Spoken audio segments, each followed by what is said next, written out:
کا جو public school کا جو انتہائی متنازع بنا دیا، اور اس میں خصوصاً الیکٹڈ نمائندے کا بہت بڑا عمل دخل ہے۔ وہ نہیں چاہتا ہے کہ وہاں پر کوئی ایسا اسکیم بھی ہو جو اس کی مرضی کے خلاف ہو، اور وہاں حل دے کے برج کو ناکام کرنے کی بڑا کوشش کیا۔ میں اس بارے میں بی این آر کے جو اتھارٹیز ہیں ان کو میں شاباش دیتا ہوں کہ انہوں نے بھی اس اسکیم کو کامیاب کیا، اور مجھے اس وقت انشاءاللہ کمشنر بلتستان اور ڈپٹی کمشنر گالشپ پر پوری امید ہے کہ وہ سائٹ کے بارے میں کسی قسم کا اس کو متنازع کرنے کی جو کوشش ہے اس کو کامیاب نہیں ہونے دیں گے۔ بسم اللہ الرحمن الرحیم، السلام علیکم، میں یوسف خان ہوں، آپ میرے یوٹیوب چینل دیکھ رہے ہیں۔ اس وقت کامیاب بلتستانی پروگرام کے لیے ہمارے ساتھ جوائن کیا سید شمس الدین صاحب نے۔ آپ کا تعلق گلگت بلتستان ضلع گانجی تحصیل ماجدون سے ہے، اور آپ کوآرڈینیٹر کی سیٹ پہ آپ اس وقت براجمان ہیں۔ ویڈیو کی تفصیل آپ دیکھنا چاہتے تو ہمارے ساتھ جڑے رہیں، اور چینل بنایا تو اس چینل کو ضرور سبسکرائب کریں۔ بہت شکریہ۔ السلام علیکم شاہ جی۔ وعلیکم السلام۔ گفتگو مصروفیات میں سے وقت دینے کے لیے میں آپ کا شکر گزار ہوں۔ مہربانی۔ پہلا سوال، آپ سیاست میں آ کر آپ نے اچھا کیا یا اچھا نہیں کیا؟ کیا ایکسپیرینس آپ کا کیسا رہا؟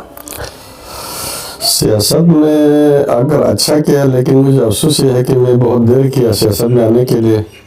میرا جو پریشس ٹائم تھا، قیمتی وقت تھا، وہ ہم نے سروس میں گزارا۔ حالانکہ قومی خدمت اور صحیح معنوں میں عوامی خدمت سیاست میں آنے کے بعد ہوتا تھا، یہ مجھے بعد میں اس کا ریئلائز ہو گیا۔ تو میں نے بڑا دیر کیا سیاست میں آ کے، بہت اچھا کیا، اور انشاءاللہ میں مرتے دم تک سیاسی میدان میں لوگوں کی خدمت کرتا رہوں گا۔ پی ٹی آئی جو حکومت ہے وہ علامت اور محبت تو کرتی ہے، لیکن ساتھ ساتھ ان کے لیے گلا بھی ہے۔ ہمارے ہاں ترقی کی جو شرح نمو ہے وہ بہت کم ہو گئی ہے بنسبت پیپلز پارٹی یا نون لیگ کے، کیا کہیں گے سر؟ وہ اس کی وجہ یہ ہے کہ ہم ابھی جی بی پر پورا سروے کر کے بڑی بنیادی کاموں کا ہم نے سروے کیا تھا، ان کا فیزیبلٹی رپورٹ وغیرہ، سروے وغیرہ، ان کا ہر چیز ہم دیکھ رہے تھے۔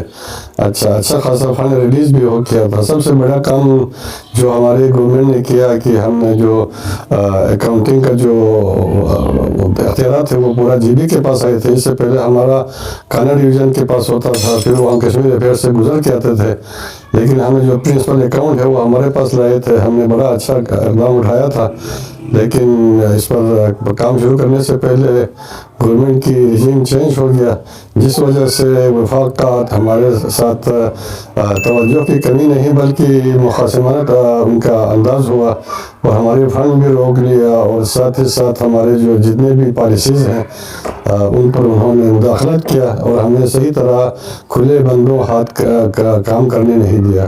اس وجہ سے تھوڑا سا ترقی کا عمل سست ہو گیا۔ تو ایک کلیئر نظر 3-3.5 سال کے اندر گلگت بلتستان میں کتنے پروگریس کام ہوا ہے؟ مطلب اس میں بنیادی کام یہ ہے، ترقیاتی کام جو ہم کہتے ہیں کہ جو انفراسٹرکچر کا ہے یا بلڈنگ وغیرہ یا روڈ وغیرہ کا ہے، اصل چیز یہ ہے نا کہ ہمیں چاہیے کہ ہمارا جو اختیارات ہے وہ نچلے سطح تک جائیں، اور عوام سے ہی جو مسائل پیدا ہو جائیں اور عوام سے ہی مسائل کا حل آ جائیں۔ وہ سکیم سب سے کامیاب سکیم ہوتا ہے جس کو عوام اون کرتا ہے۔ ابھی جو جتنے بھی جو کام ہو رہے ہیں وہ نچلے سطح پر ہم کوئی مشورہ نہیں کرتے۔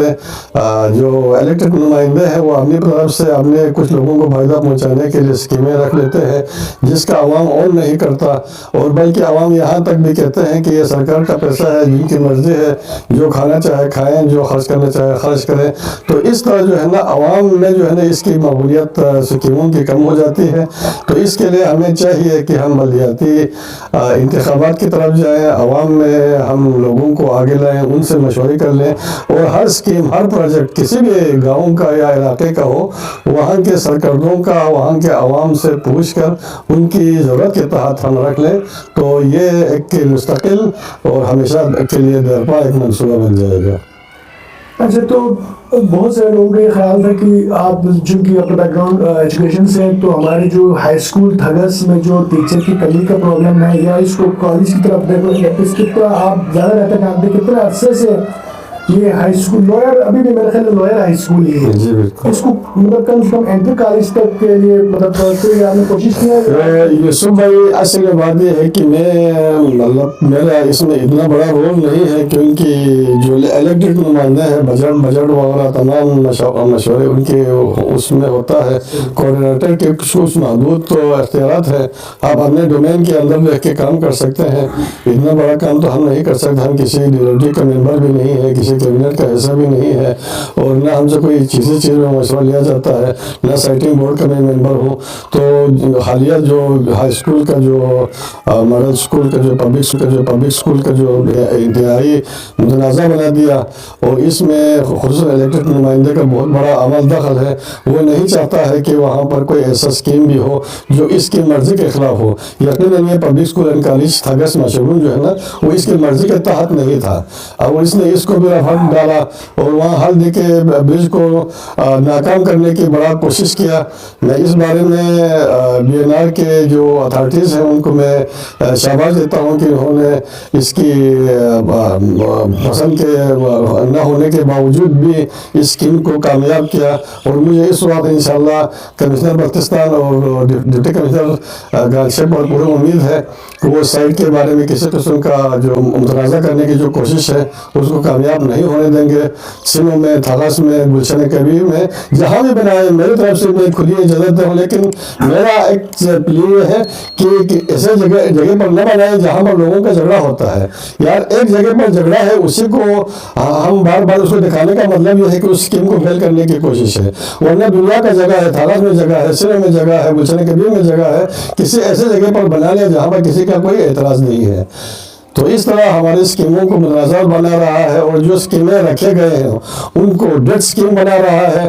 وہ ناکام ہو کے ختم ہو جاتا ہے اور فنڈس ضائع ہو جاتا ہے. تو یہ المیہ ہے مشروم کا کہ تقریباً 30 سالوں سے ہمارا فنڈس خرچ تو کرتے ہیں لیکن وہ اسکیم کامیاب نہیں ہو جاتا. بہت سے اسکول ایسے ہیں جہاں پر شروع دن سے ہی, جس دن سے اسکول بنا ہے وہاں پر کوئی بچہ پڑھا نہیں ہے. اسکول کے بلڈنگ ابھی تک پڑا ہوا ہے. میں نے کہا مثلا 3-4 اسکول ایسے دیکھے ہیں, اور اس وقت آن گراؤنڈ ہے کہ جس میں ابھی تک بچے نہیں پڑھتے ہیں, بلڈنگ بنا ہوا ہے. اور بہت سے لنک روڈ ایسے ہیں جس کو کسی کو فائدہ نہیں ہے. مثلا یہ پروٹیکٹو بند وغیرہ ہے یا ڈیم, چھوٹے موٹے ڈیم وغیرہ ہے, یہ خواہ کاغذوں میں بناتا ہے, ٹینڈر کرتا ہے, کچھ لوگوں کو فائدہ پہنچاتا ہے, اور الیکٹڈ نمائندہ اپنا کمیشن کھا لیتا ہے اور ٹھیکیداروں کا اپنا پیسے مل جاتا ہے.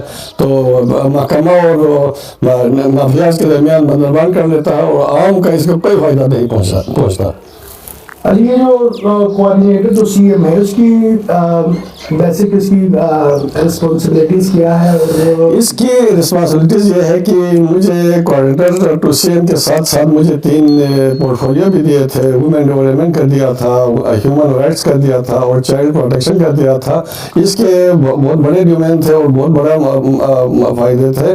لیکن ابھی جی بی میں یہ تمام ڈپارٹمنٹ انتہائی انیشل سٹیج پہ ہے. لوگوں کی شعور اور آگاہی کی بہت کمی ہے, تو لہٰذا ہمیں ابھی سے کچھ محنت کرنا پڑتا ہے. ہم یہ پوری جی بی میں وومن ڈیولپمنٹ کا ایک ہی آفس تھا, وہ گلگت میں تھا. تو میں نے اس کو محسوس کیا. میں نے بار بار سی ایم صاحب سے کہا اور سیکرٹری ویلفیئر سے کہا کہ اس کے کم از کم ریجنل لیول پہ آفس ہونا چاہیے. اس وقت اللہ کی وجہ سے دیامل میں چلاس کے مقام پر اور یہاں بلتستان میں اسکردو کے مقام پر وومن ڈیولپمنٹ کا آفس بنا ہے. چائلڈ پروٹیکشن بھی انیشل سٹیج پہ ہے. انشاءاللہ اس کی آبیاری کرنے کی ضرورت ہے, اس کو توجہ دینے کی ضرورت ہے. اور ہیومن رائٹس وہ جو انتہائی اہم ادارہ ہے, تو اس بارے میں ہمیں مل کے کام کرنے کی ضرورت ہے. لوگوں میں شعور و آگاہی پیدا کرنے کی ضرورت ہے. اس کے لیے فنڈنگ کسی بھی طریقے سے کر کے لوگوں میں شعور اور آگاہی پیدا کرنے کی ضرورت ہے. یہ جو وومن ڈیولپمنٹ کا جو ادارہ آپ کو دیا گیا, تو اس میں پہلے بینز انکم سپورٹس کے لیے لوگوں کو, مطلب عورتوں کو تھوڑا سا ہیلپ ہوتا تھا, بعد میں احساس پروگرام میں تبدیل ہو گیا. تو اس کے بارے میں آپ نے کیا؟ اس میں یوسف صاحب دیکھیں, بینز انکم سپورٹ کا مجھے پتا ہے. اس وقت میں ان تمام چیزوں کا بذات خود تو دیکھا بھی ہے. اس وقت نمائندوں کی مرضی یا چیئرمین کی مرضی یا نمبرداروں کی یا کچھ سرکردوں کی مرضی سے لوگوں کا نام لکھتا تھا. تحصیلدار یا پٹواری اس کو ریکمینڈ کرتے تھے, پھر آگے جاتے تھے. اس طرح ایک طبقہ باقی لوگوں کے تو میں نہیں کہہ سکتا، لیکن معاشرے میں ایک طبقہ ہمیشہ سے محروم رہا ہے. لیکن جب احساس پروگرام آ گیا یا صحت کارڈ آ گیا تو قائد پاکستان جناب عمران خان کی بہت بڑی مہربانی اور ان کا قائدانہ صلاحیت ہے کہ اس نے کسی قسم کی پارٹی بازی یا علاقہ یا مذہب کو نہیں دیکھا، بلکہ اس نے ڈیجیٹل طریقے سے ان کا کوائف لیا، ڈیٹا لیا، جو غریب لوگ ہیں ان تک پہنچا دیا، چاہے وہ پی پی سے تعلق رکھتا ہو، چاہے وہ نون کا ہو، چاہے پی ٹی آئی کا ہو، جس قسم کے لوگ ہوں ان سب کو ہزاروں تک پہنچ گیا. اور بے نظیر انکم سپورٹ کا جو تقسیم ہے وہ انتہائی بونڈا اور غلط طریقے سے ہوا ہے، اور اس وقت کے نمائندوں نے اپنی مرضی سے اپنی پسند کے لوگوں کو دیتا رہا، بلکہ لوگوں کو خود تو فارم لے کے لوگوں میں تقسیم کر لیتا تھا، اپنے ووٹروں میں تقسیم کرتا تھا. اس طرح ایک طبقہ جو ہم کہتے ہیں، ہم سمجھتے ہیں ایک پسا ہوا طبقہ ہے اور بہت بڑا المیہ ہے، یہ 25-30 سالوں سے ایک طبقہ ہمیشہ سے محروم رہے ہیں. جب تک ان کے بارے میں ہمیں کھل کے میدان میں نہیں آئے گا تو ان کی محرومی رہے گا. اب تو ایک مافیا بن چکا ہے، ایک فائدہ لینے والے ہمیشہ سے فائدہ لے رہے ہیں، اور جو محروم طبقہ ہے وہ ہمیشہ سے محروم ہی ہے. اچھا، اگر الیکشن میں آپ جیت جاتے ہیں تو جیسے میں نے پہلے کہا کہ بہت سارے پروگریسو کام آ رہی ہے دوسری طرف سے، تو آپ کیا کرتے ہیں؟ کیا مطلب 3 کرائٹیریا بتائیں اس میں سب سے ضروری چیز کسی بھی سیاسی نمائندے کا سب سے بڑا اہم کام ہے لوگوں میں شعور اور آگاہی پیدا کرنا، لوگوں کو اپنا فائدہ نقصان کا احساس دلانا اور لوگوں کو خود آگے لانا کسی بھی معاملے میں. تو میں نے آپ کو اس سے پہلے بتایا کہ جب تک بلدیات کا جو الیکشن نہیں ہوتا ہے ہم لوگوں کو الیکٹ نہیں کر سکتے ہیں، اور ہمارا جو اسکیمیں ہیں وہ روٹ لیول پہ عوام تک جا کے مثلا اریگیشن کا ہو، روڈ کا ہو، انفراسٹرکچر کا ہو، مواصلات کا ہو، یا کسی ایجوکیشن کا ہو، خصوصاً ایجوکیشن جس کا میں اس کا تعلق ہوں، وہاں پر ایجوکیشن کے لیے ہمیں بہت بڑی محنت کرنے کی ضرورت ہے. ابھی آپ نے شارٹیج کہا، میرے خیال میں شارٹیج سے زیادہ لوگ اساتذہ میں ایسا ذمہ داری پیدا کرنے کی ضرورت ہے. میں جب ہائی اسکول چلاتا تھا 8 ٹیچروں میں میں نے ہائی اسکول چلایا اور میں نے سراتر ایوارڈ لیا. صرف 8 ٹیچر تھے، پورا ہائی اسکول میں نے چلایا. جب تک اساتذہ میں احساس ذمہ داری اور محنت کا وہ مادہ عنصر میں نہیں آئے گا تو یہ شارٹیج آپ ٹیچر کی راہ کھلاتے رہیں گے. واقعی شارٹیج ہے، میں نہیں کہتا کہ شارٹیج نہیں ہے، لیکن شارٹیج پورا کرنا چاہیے، اور اس کے علاوہ اساتذہ میں احساس ذمہ داری بڑھنے کی ضرورت ہے. اچھا، نیکسٹ الیکشن انشاءاللہ آپ کنٹیسٹ کریں گے؟ اب وہ عوام کے اوپر ہے، ہم دیکھتے ہیں حالات جائزہ دیکھتے ہیں. اگر ہمارا ایک طبقہ محروم رہتے ہیں، اگر محروم طبقے میں سے کوئی ایک اچھا آدمی آگے نہیں آئے گا تب تک میں تو ان محرومین کے لیے آواز اٹھاتا رہوں گا، چاہے میں ہار جاؤں چاہے جیت جاؤں، وہ تو عوام کے اوپر ہے. میں محروم طبقے کی ہمیشہ ترجمانی کرتا رہوں گا. اچھا، انشاءاللہ اگر آپ الیکشن کنٹیسٹ کرتے ہیں اور آپ جیت بھی جاتے ہیں تو آپ کی منشور کیا ہوگی؟ مطلب منشور یہ ہے کہ ان تینوں کام کو میں فوکس کروں گا، اور خصوصاً گانچے کو، ان کاموں کو میں گانچے میں سب سے بڑی چیز جو فزیکلی ہمارا گانچے پوری جی بی کا سب سے وسیع اور بڑا ڈسٹرکٹ ہے. گانچے کو 2 حصوں میں تقسیم کرنے کی ضرورت ہے. 2 ڈسٹرکٹ کا بہت ہی اہم جگہ ہے. کچھ جگہوں پر نیابت اور تحصیل کی ضرورت ہے، اور اس کے علاوہ ایجوکیشن میں ہمیں کام کرنے کی ضرورت ہے. وہاں پر جو اسکول ہمارے بنے ہیں، اب ان اسکولوں میں جو ہے نا وہ ایک ویل فرنش اسکول کی ضرورت ہے ہمیں. اسکول تو بنے ہیں، بلڈنگ بنے ہیں، وہاں پر کسی قسم کی سہولیات نہیں ہے. ٹیکنیکل ایجوکیشن وہاں نہیں ہو رہا، کوئی آئی ٹی کا کوئی کلاس نہیں چل رہا ہے، کمپیوٹرائز کوئی کلاس نہیں چل رہا ہے. تو لہٰذا ہمیں چاہیے یہ تمام سہولتیں اسکولوں میں مہیا کر لیں. ہمیں وہاں پر ٹیکنیکل ایجوکیشن دینے کی ضرورت ہے، اور وہاں پر جو دستکاری اور وہاں پر ہر قسم کی جو پروفیشنل جو تعلیم ہے وہ بھی اسکولوں میں ہونا چاہیے. ہم صرف یہ رواجی تعلیم پڑھ رہے ہیں. کہیں پر کوئی بڑی بدقسمتی ہے پوری معاشرے میں کہیں پر کوئی ٹیکنیکل اسکول نہیں ہے. تو لہٰذا ہمیں ٹیکنیکل اسکول بنانے کی ضرورت ہے. خواتین خواتین کو مفید بنانے کی ضرورت ہے، ان کے کاموں کو سدھارنے کی ضرورت ہے، ان میں کشیدہ کاری وغیرہ، سلائی وغیرہ یا دوسرے قسم کی مطلب کوکنگ وغیرہ، ان تمام چیزوں میں ہنر سکھانے کی ضرورت ہے۔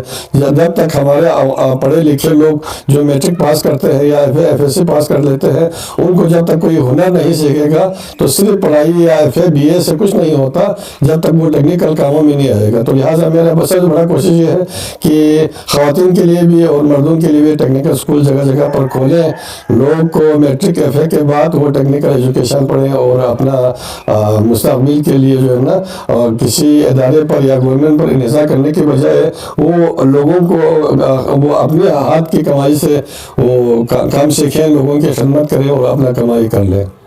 اچھا، ہمارے دیکھنے والوں میں زیادہ تر تعلق ہمارے مشروم یا گانچے سے ہے، تو آپ ووٹروں کو کچھ کہنا چاہیں؟ ووٹروں کے لیے کہ میرا کوشش یہ ہے کہ لوگوں کو اصل حقیقت تک جا کر لوگوں کو چننے کی ضرورت ہے۔ ہماری بدقسمتی یہ ہے کہ ہم الیکشن میں بہت بڑا سطحی قسم کے سوچ رکھ کر ہم لوگوں کو آگے لاتے ہیں تو بعد میں ہمیں 5 سال تک رونا پڑتا ہے، اور یہ المیہ ہمیشہ سے رہا ہے۔ ہم اس وقت پیسوں میں بک جاتا ہے، ہم وقت رشتہ داروں میں بک جاتے ہیں، ہم اس وقت علاقائیت میں بک جاتے ہیں۔ اچھے اور مخلص جو عوام کا درد رکھتا ہو، جس کے پاس اچھا ویژن ہو لوگوں کی ترقی اور خوشحالی کے لیے، ان لوگوں کو آگے لائے، ورنہ ہم ہمیشہ سے روتے رہیں گے اور اپنی قسمت ہمارے ہاتھوں میں ہے، اور ہم نے اس چیز کو سمجھا ہی نہیں ہے۔ ہم اپنے ہاتھوں سے اپنی قسمت برباد کرتے ہیں، پھر بعد میں نمائندوں کو پوچھتے ہیں۔ کیا فائدہ نمائندوں کو پوچھنے کا؟ تم نے خود الیکٹ کیا ہوا نمائندہ ہے، تم نے خود آگے لایا ہوا نمائندہ ہے۔ وہ تو یہی کریں گے، اپنے مفاد عزیز رکھیں گے، کمیشن کھائیں گے اور آپ لوگوں کی فائدے کے بجائے اپنے گروپ کے لیے کام کریں گے۔ تو لہٰذا آئندہ سے احتیاط کر لیں، ایسے کسی نمائندے کو آگے آنے نہ دیں جو صرف گروپ کے لیے کام کرتا ہے، علاقے کا فائدہ نہیں سوچتا ہے، وہ لوگوں کا فائدہ کے بجائے اپنے مخصوص لوگوں کے فائدہ سوچتا ہے۔ جب تک لوگ اپنے نوٹ کا صحیح استعمال نہیں کریں گے، صحیح آدمیوں کو آگے نہیں لائیں گے، ہماری المیہ یہ ہمیشہ کے لیے رہے گا۔ یوسف خان یوٹیوب چینل سے بات کریں گے، بہت بہت شکریہ۔ تھینک یو، بہت شکریہ، بہت بہت شکریہ۔